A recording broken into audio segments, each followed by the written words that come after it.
I think the most important thing to cover at this point would be, how are you doing mentally? It's going to always have struggles, but it's never been real bad. People, I think they always come up, man, I bet you got PTSD. And I'm like, no, not really. I can't say no completely, but it's not like what people think.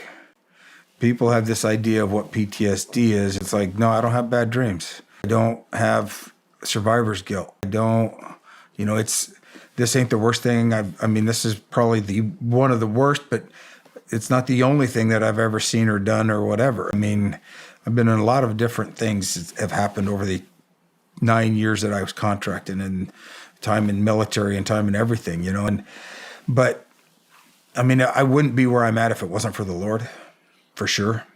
If it wasn't for Christ being in my life and him being first. I've always had my faith. I think the difference because I always get the question, well, what's different now than it was then, is before Benghazi, I kind of worshiped the Lord in a way that it worked for me, more of a selfish way. I'll be your voice.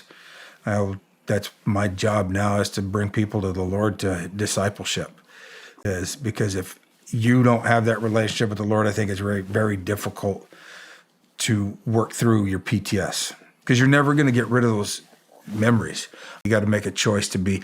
I think that's it. Is we have victimized a lot of PTSD and our veterans. We've told them that if you've seen bad things, you have to have this, and this is how it's going to affect your life.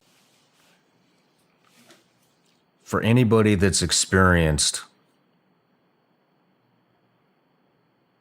the amount of trauma that you have in wartime environment, what would your one piece of advice be to move past it?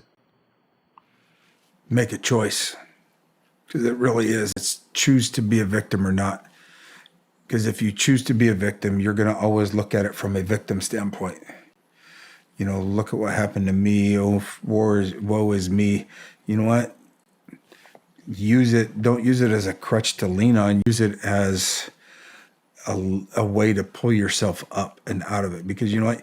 You're not a victim unless you let yourself be a victim. There's bad days.